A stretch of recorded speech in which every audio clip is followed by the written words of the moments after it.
Well, good morning, good afternoon, good evening. Whoever you are, wherever you are, whenever it is for you. For me, it is just past midnight on. Oh, hang on. I want to open that door and let some air in. Hold on.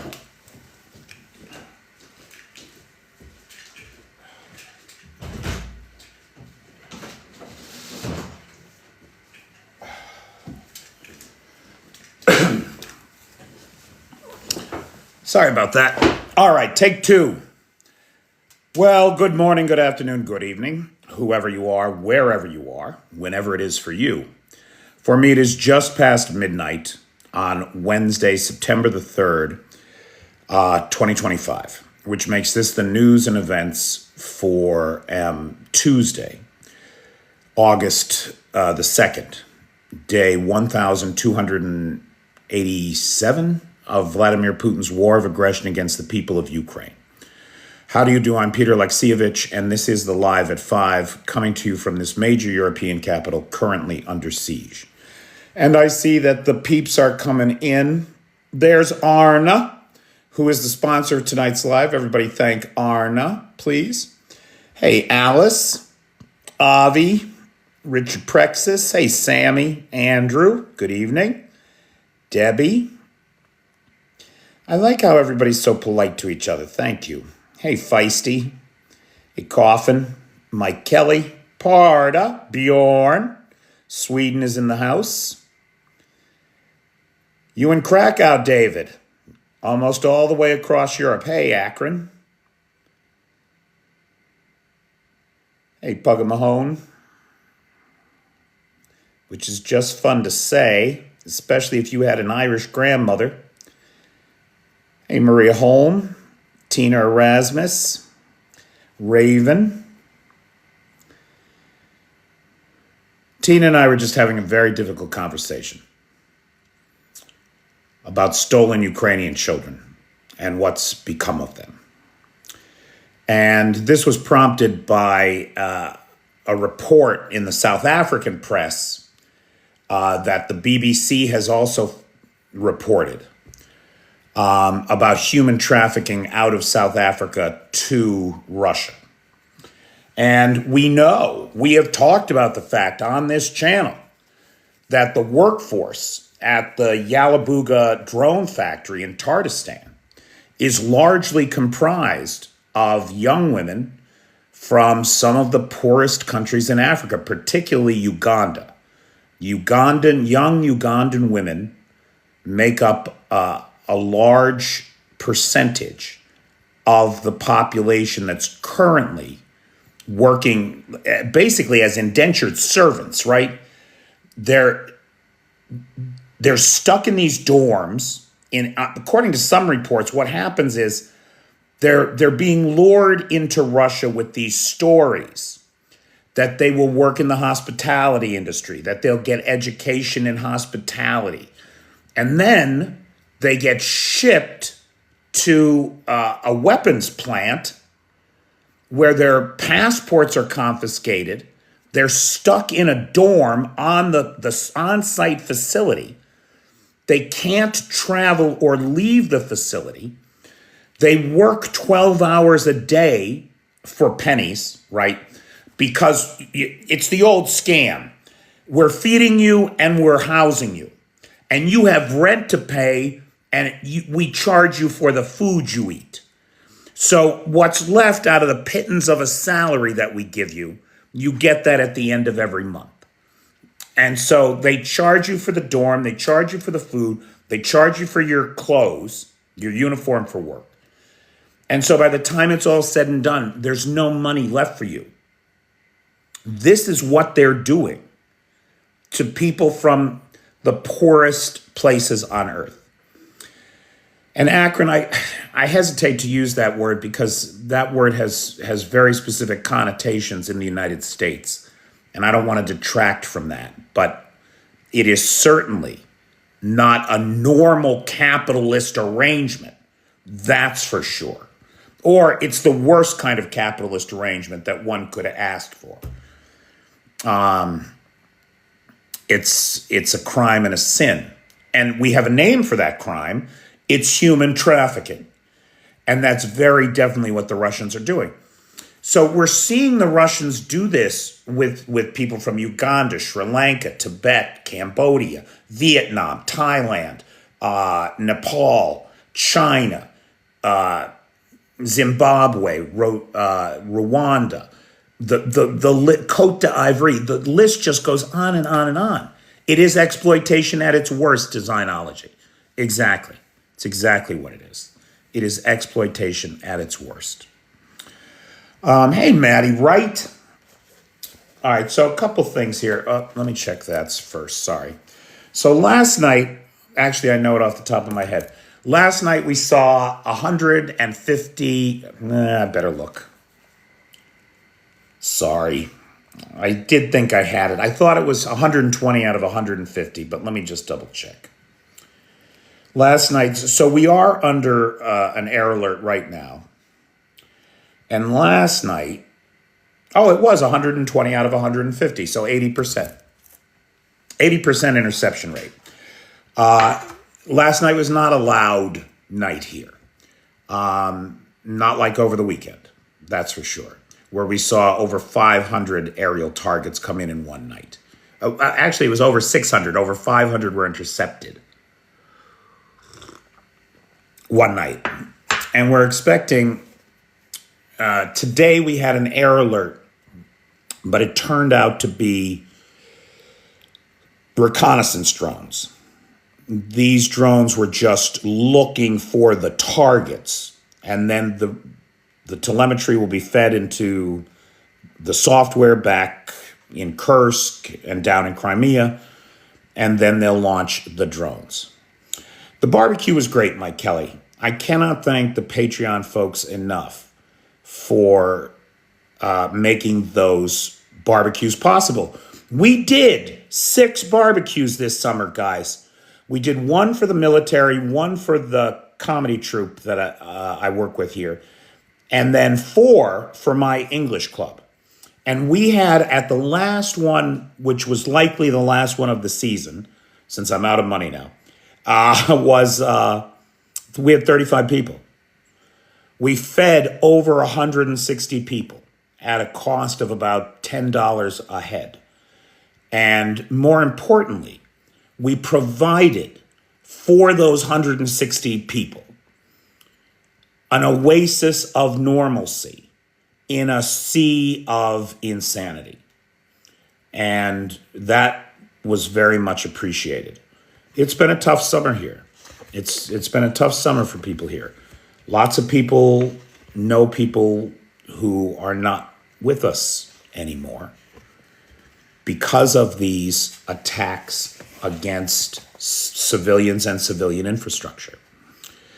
And then, of course, there is just the grinding wear on all of our mental health, just being under constant missile and drone attack.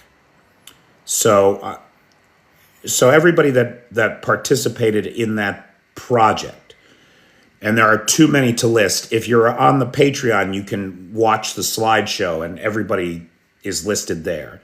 I hope I didn't miss anybody. And we're all very appreciative. We put some good money into the local economy. We supported a local business because those barbecue pits are owned by a local person.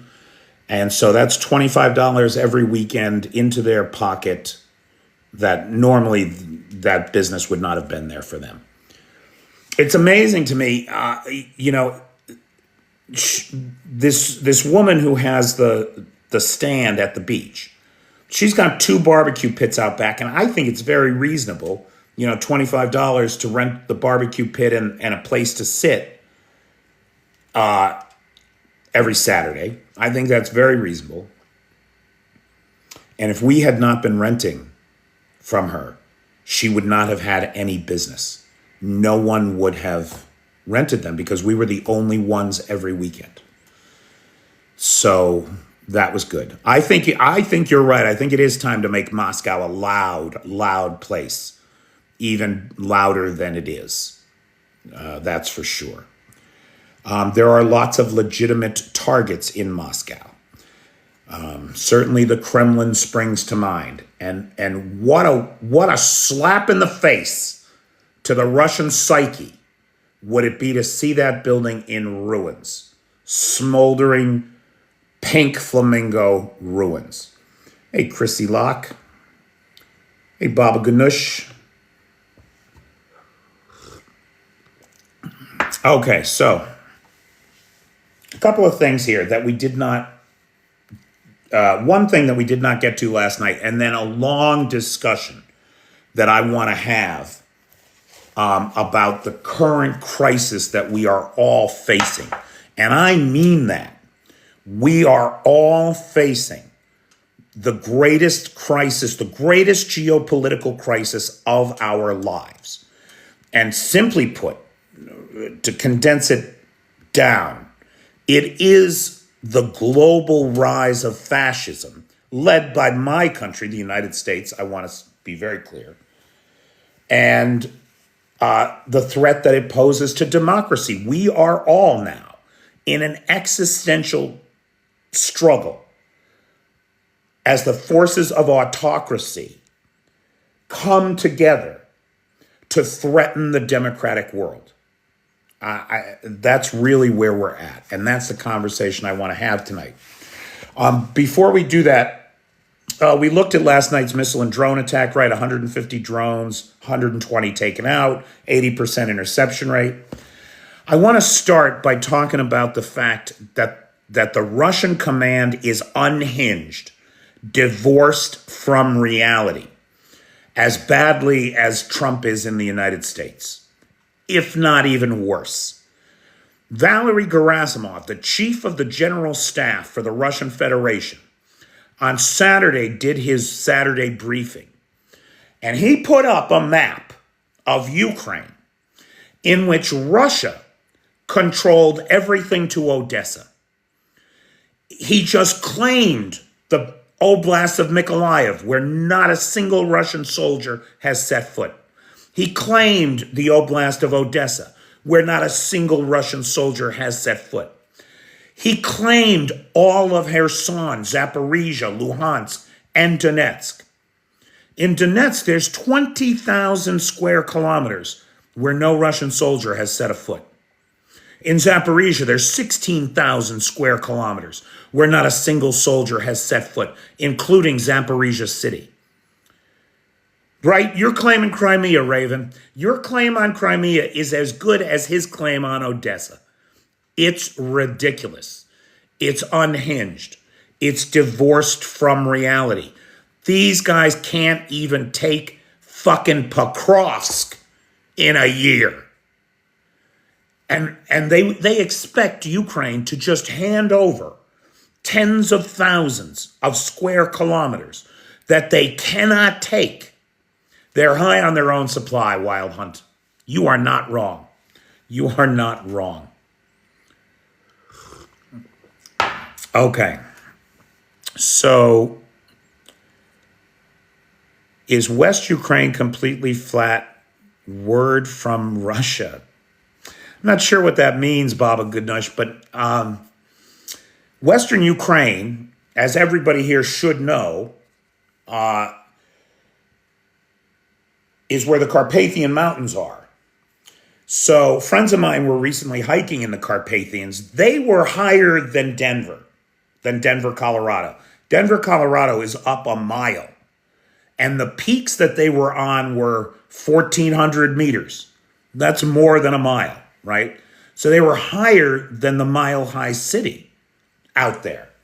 Now that comes down to the Carpathian foothills, and then you have vast stretches of, I don't want to say rolling hills. That gives you the impression of like West Virginia or Kentucky. It's not like that. The hills are smaller, lower, more ground down by the glaciers. And then you do have a lot of like prairie steppe land all the way to the Dnipro. But there's a lot of gentle hills too. It does border on Poland, the west there. I don't think there's any typhoons coming to Ukraine, Raven, but that sure would be nice. Okay. Now here's what I really want to talk about tonight. is the existential struggle that we are all deeply engaged deeply engaged in, whether we know it or not. And that is, 1,400 meters, Leo. 1,400 meters. According to the GPS data she showed me. So anyway, Carpathian Mountains, take a look. So right now, happening in Beijing is a summit where, once again, on the heels of Alaska and the United States of America rolling out the red carpet for an internationally indicted war criminal, the genocidal lunatic in the Kremlin, who is behind so much of the evil in the world. He once again had the red carpet rolled out for him in Beijing. This was for the Shanghai Cooperation Organization Summit. Now, if you haven't heard of the CSO, what I like to call it is the axis of upheaval. They are the axis of upheaval. It is a group of mostly totalitarian states or strongman states that work together geopolitically, economically, and from a security framework to challenge the hegemony of the West in the world, and particularly that of the United States. And I agree, Anthony, the red carpet for Putin is the blood on his hands, and on Trump too. So Putin is there, along with 20 leaders from non-Western countries, the so-called the axis of upheaval. The Shanghai Cooperation Organization, or SCO, was founded by Beijing back in 2001. Members of the organization include mostly former Soviet states: Kazakhstan, Kazakhstan, Russia, Tajikistan, and Uzbekistan, all founding members of the SCO. In 2017, India and Pakistan joined, and over the last 2 years, we have seen those upstanding members of the international community, Iran and Belarus, join as well. So, I mean, this is a collection of goblins, goons, and pariahs, the worst of the worst. And they no, North Korea's status is dialogue partner, Raven. So there's also dialogue partners. And there are 21 countries that are considered to be dialogue partners. These are mostly Arab, African, some more former Soviet states, and Southeast Asian states like Cambodia. In addition, there are what they call observer states and observer guests at this forum, like the UN. And I forget who the other observer nations are. I'm pretty sure North Korea is in the dialogue partner category, not the observer category. But to the best of my knowledge, they are not one of the official members.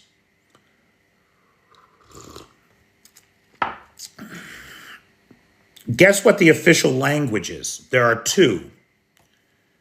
Kim is there. He is there. I'm not suggesting he's not. I'm just saying that to the best of my knowledge, North Korea is not a member of the SCO. They are a partner nation. There are two official languages to this organization. Can you imagine what those are? Russian and Mandarin. Those are the two official languages. It is amazing how the Russians managed to get Russian into everything and make an issue of it. I have no intention of getting a Ukrainian passport. I don't know why you would say such a thing or even ask it. It seems completely off topic and not something I've ever voiced an interest in. The summit, this summit in Beijing, openly challenges Western and particularly U.S. hegemony in the world. Putin is there promoting stability through multilateralism. Kennedy, I don't know. For a complete list, see Wikipedia on Shanghai Cooperation. Why can't I think of what it's called? Shanghai Cooperation Organization.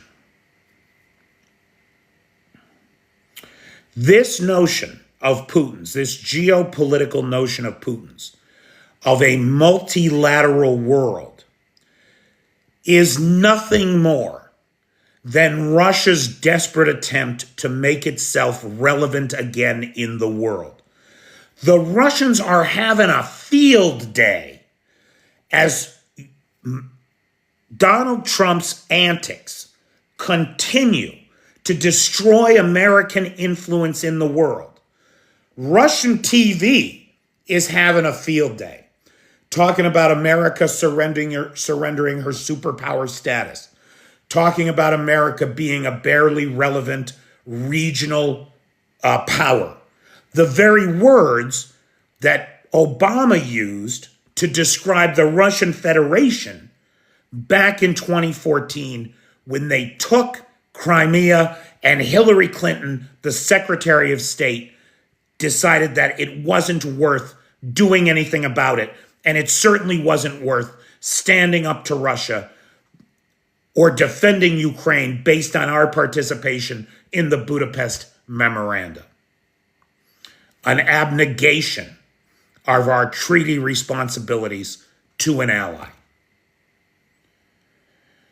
While Putin is actively promoting this vision of the world, this multipolar world, to the global south, Xi is offering these participants AI technology, catch up on AI, and financial cooperation to members, mostly through Belt and Road Initiative loans. The nature, now, I assume that most of us have heard of the Belt and Road Initiative that the Chinese are engaged in. It is a nearly $1 trillion effort to invest in port infrastructure, rail infrastructure, road infrastructure, and energy infrastructure in countries like Russia. I apologize, I should know this number. I want to say it's 36 billion that the Chinese have invested into Russia's Belt and Road Initiative. And they've done these multi-billion-dollar investments with everybody, Saudi Arabia, South Africa, other African nations. The idea is to get control over the means of energy production, because you will notice that these initiatives that China launches are not in the poorest countries. They are often in the more developed countries where there's already an existing infrastructure and an opportunity to make money on the extraction economy of that country. These are a kind of neo-colonial economic exploitive tool that China is using to sink its fangs into everywhere and establish itself as the world's greatest real estate developers and infrastructure developers.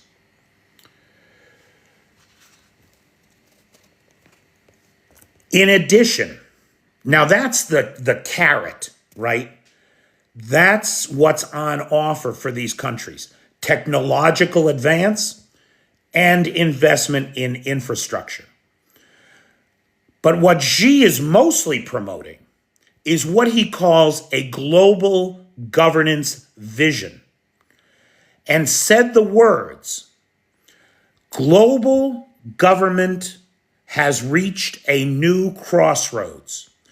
We must continue to take a clear stand against hegemony and power politics and practice true multilateralism. Again, this notion of the multipolar world in which Russia, as a chief partner of China's, plays an integral role. Everything that Putin does is a desperate attempt to reestablish the superpower status that the Kremlin once held when it was the Soviet Union. Putin talked currencies and trade in non-US dollars. One of the reasons that the United States has so much power in the world is because of the power of the US dollar. You will notice that one of Trump's main goals of his economic plan is to wreck the world's trust in the dollar and open up a market for other currencies to compete.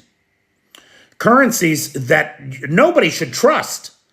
The Yale School of Management has said that the ruble is a dead currency.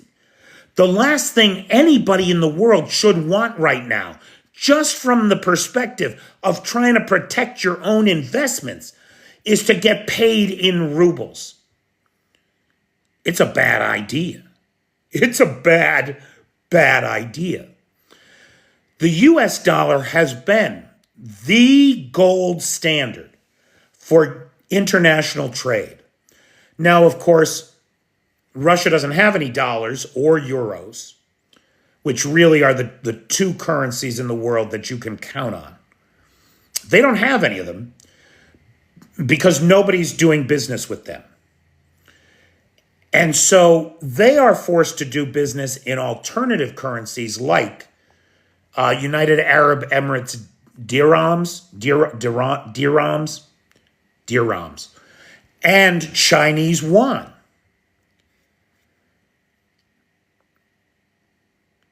Putin wants more of this going on. Oh, the pound sterling is always a great investment. You're absolutely right, Raven.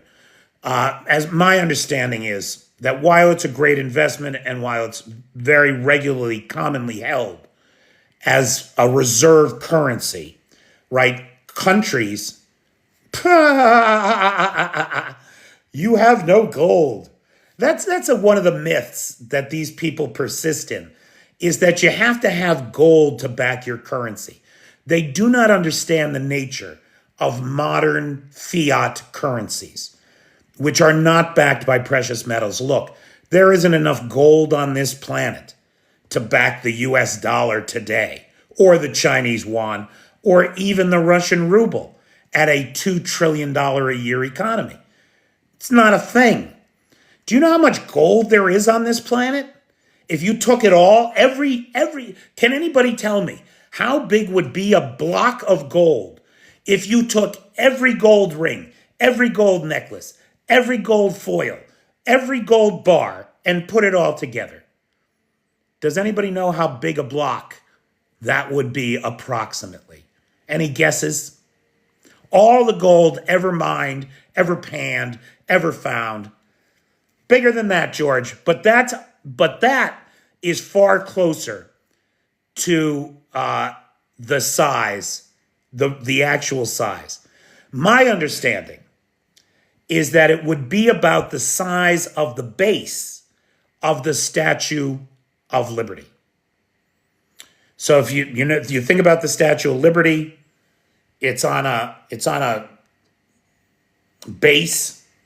As I understand it, it's roughly the size of the base of the Statue of Liberty, which, Leo, it might be about that on a side. I'm not sure. The point is, it's not much. It's not much. And the United States has a $24 trillion a year economy. Well, it did before Donald Trump got his fucking hands on it. He's going to wreck that. That's for sure. Which is his goal. I want to point that out. That is not a mistake. It's not an accident. It's not that he's dumb. It's that it's what he was trying to do.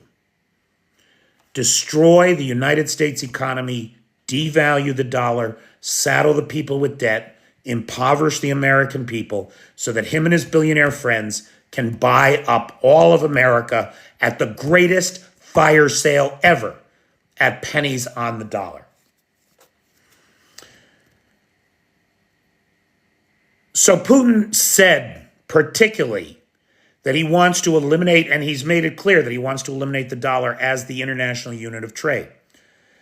And he argued that these new transactions in yuan and rubles, even though that's not happening, lays the groundwork for the formation of a new system of stability and security in Eurasia. And this is the problem with these thieving, lying bastards, is they make the promise that this new way will make everybody's lives better. But the entire system is based on 1% of the population stealing everything that they possibly can from everybody else. And that's why they're doomed to failure. The problem is, in the meantime, this axis of upheaval can cause great damage in the world. The 30 years of disinformation and lies that the Russian propaganda machine poured into the ears of Americans and that useful idiots listened to, poisoning our political discourse until they could finally install Herr Trump in the White House to do their work for them from inside the Oval Office, will ultimately lead to all of our destruction if we let it go on. 72 feet on a side, which is about 373,000 cubic feet of gold. Thank you, Al. Or should I say thank you, ChatGTP.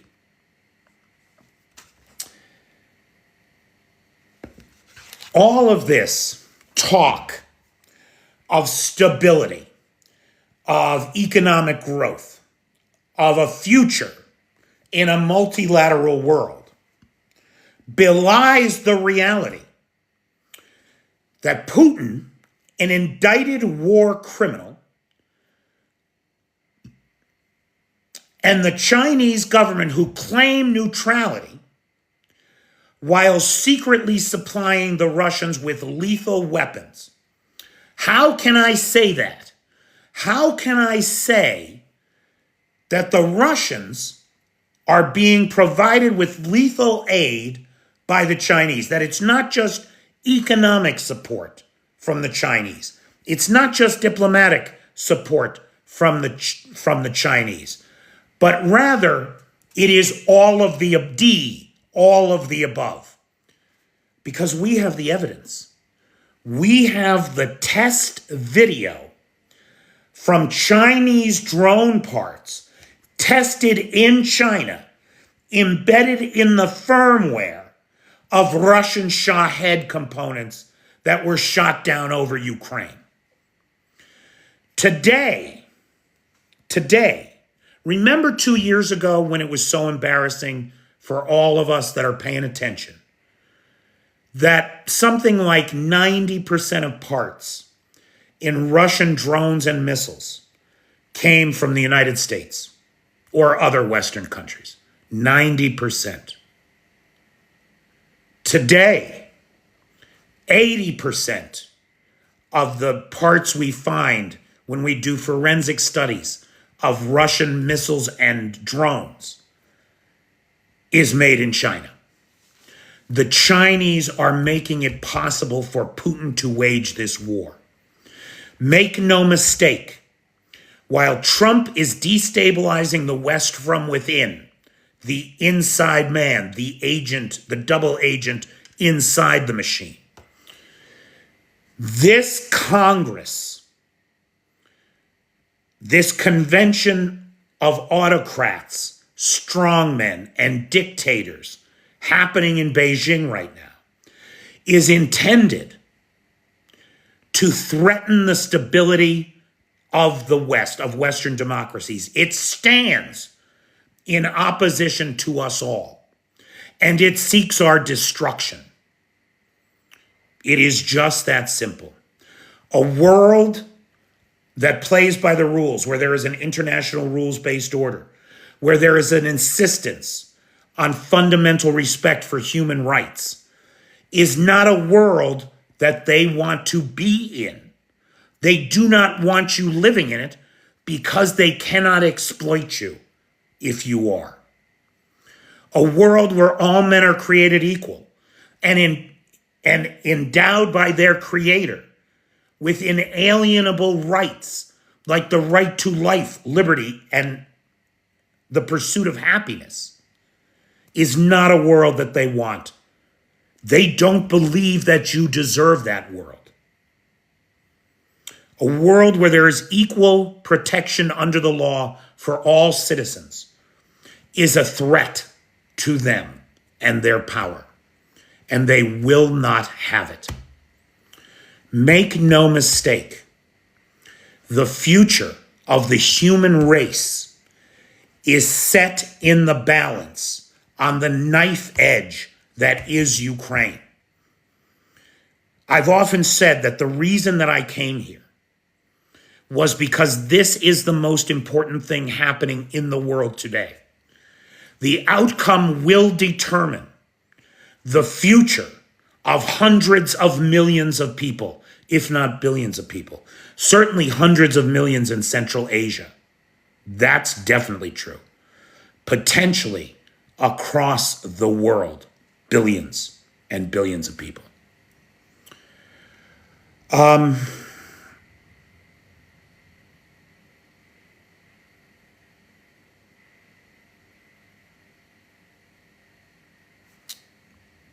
As an American who believes in American democracy, it's my firm belief that I don't have any rights if you don't have any rights. That if we take away rights, if we allow for the gradual erosion of the rights of others, we invariably lose our own sovereignty, our own self-determination. The fact is that in any healthy democracy, we must all demand, we must all insist for our neighbors any rights that we would claim for ourselves. If we do not have that, the rich will pit us against each other, and they will steal everything that they can because they genuinely believe they are entitled to it.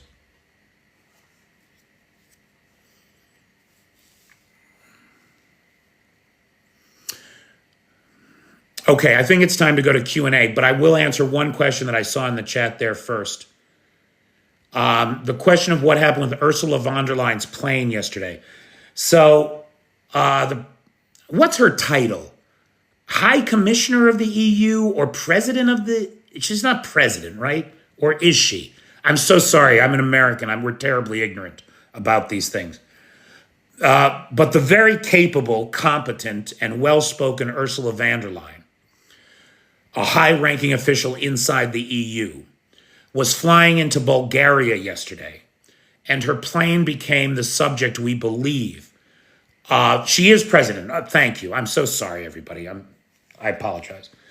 Her plane became the object, we believe, target of electronic warfare by Russian actors or employees or something like that. So the navigation and guidance systems were affected by electronic warfare. Now, the plane was able to land safely. As I understand it, she is fine. Nobody was hurt. But it is a distressing kind of sabotage, provocation inside the EU. Is Bulgaria in the EU? Is that right? Is Bulgaria's EU, right? Or are they not? Are they Schengen zone? Does anybody know? I'm so sorry, guys. I don't know. Although I'm going to be going to, thanks very much to Christian Haust and some other people. I've got the opportunity to go to Bulgaria the last week of this month, and I'm very excited for that. It's a good opportunity to learn some stuff that I can bring back here. So I'll be in Sofia and doing lives from Sofia the last week of September. So I've never been in Bulgaria. That'll be interesting to be in a new country, certainly. So, questions, comments, points of observation, anybody? Big thanks to Arna, who is the sponsor of tonight's live. Thank you, Arn.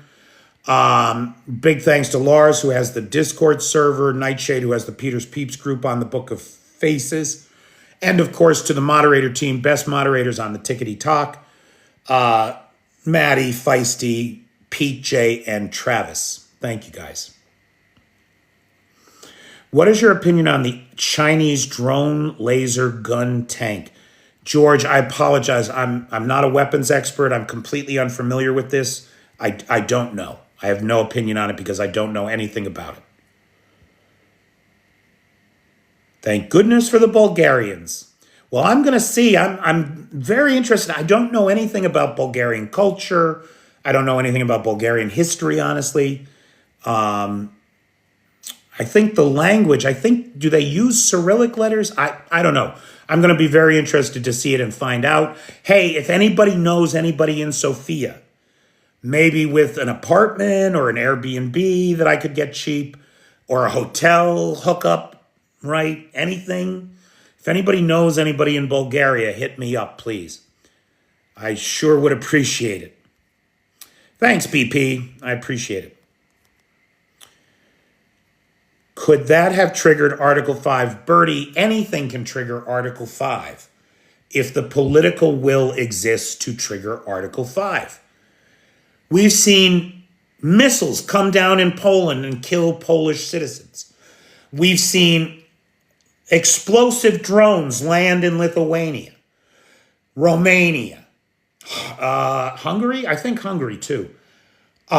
We have seen so many provocations that could be considered Article 5. The cables in the Baltic Sea. Russia is pushing.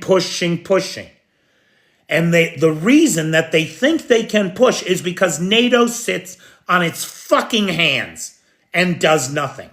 Because NATO is a defensive organization. All this bullshit about fear of NATO, when Russia keeps pushing NATO and NATO does nothing, is nonsense of the highest order. And Russia knows it's nonsense. NATO aggression. NATO's a defensive organization.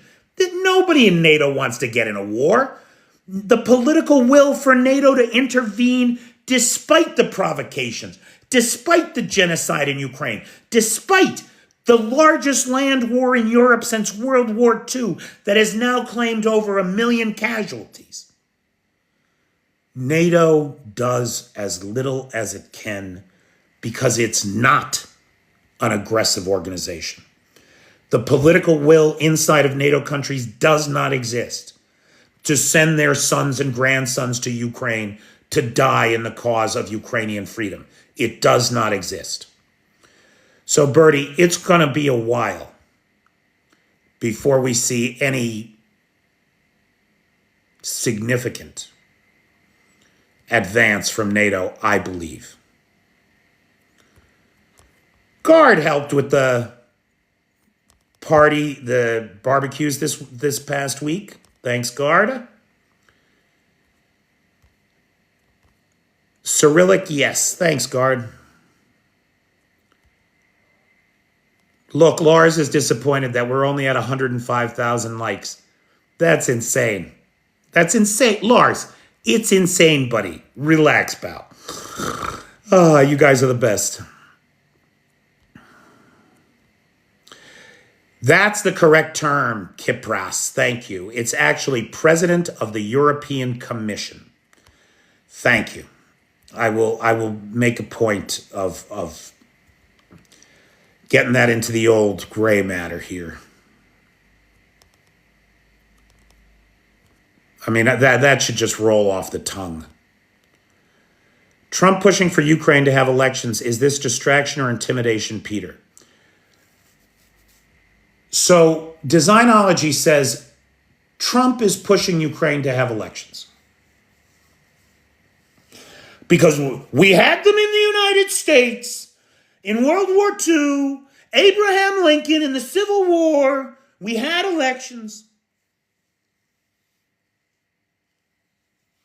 The fact is that Donald Trump pushing for Ukrainian elections is just Donald Trump parroting Russian talking points that say Zelensky is illegitimate. Like, imagine having disappeared, dispatched, or detained every one of your political opponents for 20 years and then daring to call somebody else illegitimate, the winner of a free and fair election, whose people have not been able to hold an election because of the full-scale invasion you've committed against them. The hypocrisy of this attempt by the Russians to delegitimize the rightful result of a free and fair election is obscene. And it is nonsense from the Russians that, of course, Trump has internalized and is spewing back out at the world as if it was a point he made, a good point he made, one of the best points, one of the biggest points, one of the most important points that anyone has made. Now just imagine, in the world of drones and drone warfare, in a world where Russia makes 720 Iskander M missiles a year, trying to hold an election where the population was not at risk lining up at the voting booth. You think for 1 second that the Russians would take a day off or leave or miss the opportunity to target the lines of Ukrainian civilians lined up in the street to cast their lawful votes? You know they wouldn't.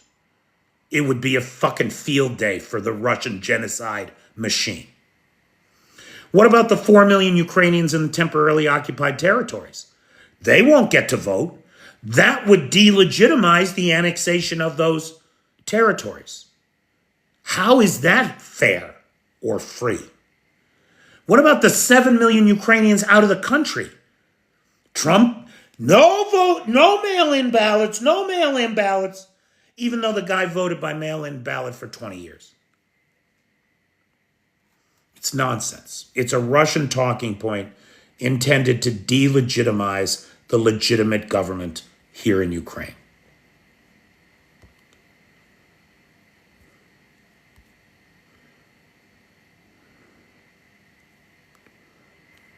Now, Seawolf, that's another excellent point, right? What is Russia's favorite hobby?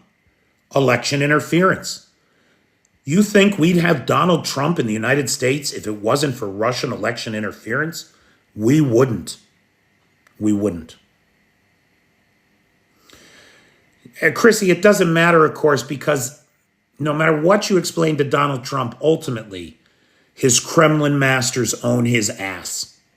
And he is always going to be on their side.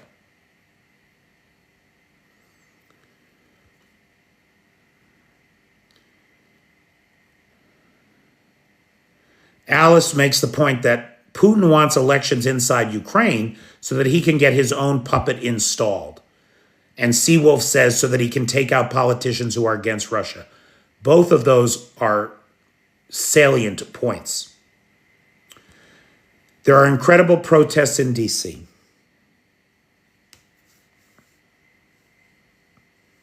And I'm glad, Maddie, don't get me wrong, I'm glad. I'm really worried. Because Donald Trump doesn't want anything more than the chance to tell his people to open fire on the crowd. You know he wants it. He's desperate for it. He wants to feel that rush of having control over life and death, of mowing the peasants down in the street like a real king would. He's dying for it. What's happening in the United States right now will end in blood. There's no two ways about it. The sadists of the January 6th insurrection that he's now employing in ICE and other federal systems like DOJ, they want blood. And they're going to get it. Unfortunately, they're going to be fighting Americans. And that's a fact that I think they have forgotten. It's not going to end well.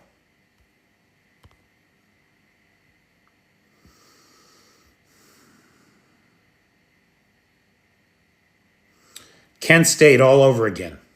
It won't be a civil war. It won't. That's not. I don't believe it won't be a civil war, but there's going to be violence. There's going to be violence. What was Trump's big announcement today?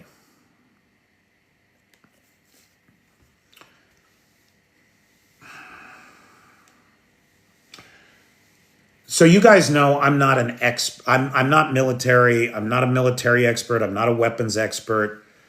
I'm not a political expert. But what I do know a little bit about is space exploration. And the big announcement today was that the U.S. Space Command, which Trump recently renamed Space Force, will be moving to Huntsville, Alabama.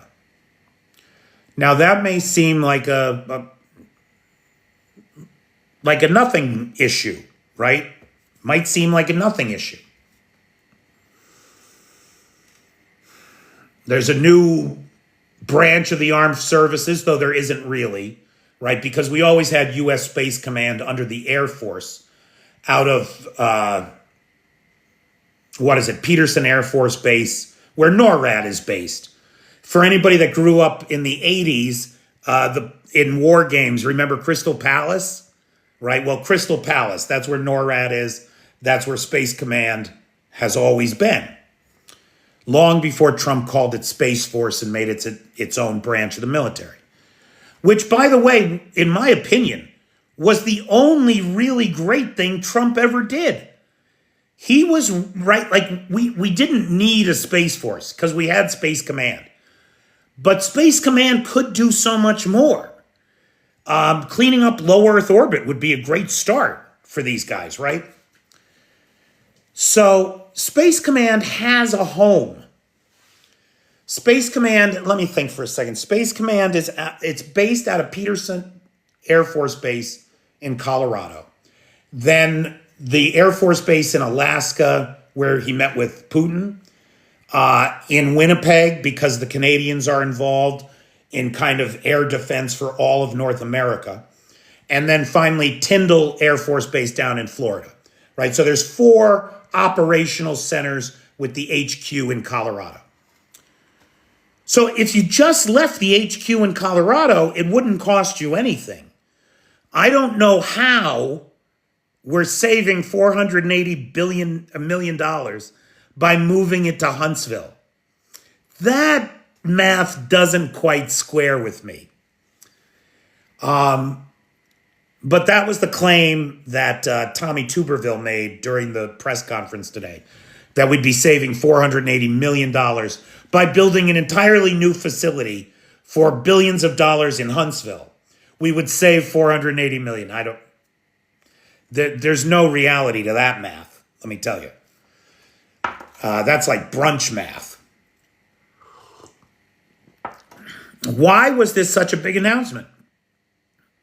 Can anybody tell me why this was such a big announcement? Why they had to have a press conference for this? Now, Blue Ariel Silk. Hey, Blue Ariel Silk. Long time no see. Hope you're doing well. Ted, as a Canadian, I think that that's a great guess because We know he needs to distract from the Epstein files. But that would be a small part of this announcement. Blue Ariel Silk points out that Trump hates Colorado because they have mail-in voting. You're not wrong. Proof of life. You're not wrong. Distraction. You're not wrong. Here's the real reason. Here's the real reason that it was such a big deal. The movement. Now follow me on this, okay? The move of U.S. Space Command to Huntsville, Alabama, a move that was rejected by the U.S. Air Force, U.S. Space Command, and the Joint Chiefs, will directly impact American military readiness in the world. Directly impact it in the most negative of ways. Why? Because Alabama has made abortion illegal. If you are a service member, a United States Air Force service member, and you are a woman, or you love a woman who you want to be able to get medical care on her terms, are you going to serve in Huntsville, Alabama? Are you want to be living in Huntsville, Alabama? No, you're not. This move basically puts the hands of all future space exploration in the hands of men and excludes women, most women, from posting to these positions. Here we go. Little Red says here, my son just moved out of Alabama because of that very reason. So it's my opinion that why this was such a big deal is because Trump caters to the I hate to even call them pro-life, to the anti-abortion crowd. He caters to the anti-abortion crowd. They got him elected. They funded his Supreme Court nominees. He owes them big time.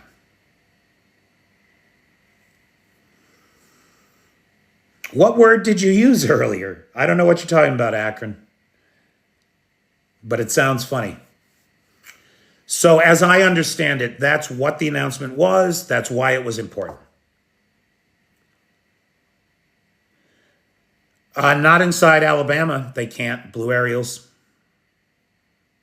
Oh, that word. Oh, no, don't think twice about it. You're not wrong. Right, Akron? You're not wrong, pal.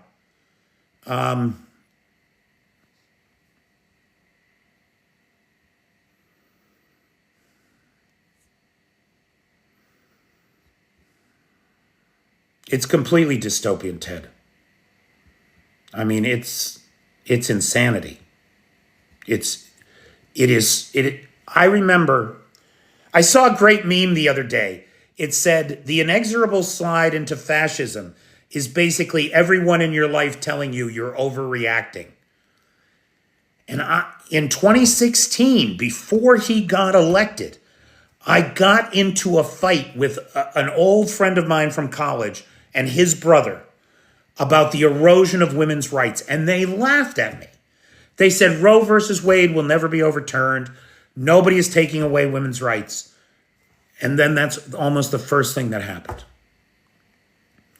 So, well, Craig, I don't know that that's true, but he seemed to have the last time. But I don't know. No, but we are inexorably sliding into fascism and at an accelerating pace. There's no two ways about it. Thanks, June. I hate to be right. I hate to be right, pal. I love to be wrong. It happens so rarely. It's such a joy.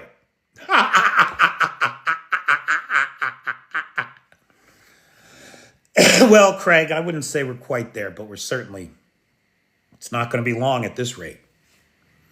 Full-blown fascism. So do something about it, kids. It is it's not the 1930s yet because 1929 hasn't come yet. It's right around the corner. Make no mistake. All right, big thanks to Arna, who is the sponsor of tonight's live. Big thanks to Nightshade, who has the Peter's Peeps group on the Book of Faces, Lars, who has the Discord server, and of course, the best moderators on the Tickety Talk. Thank you all so much. Guys, I will see everybody tomorrow. Thanks so much for tuning in. I'll talk to you soon. Take care.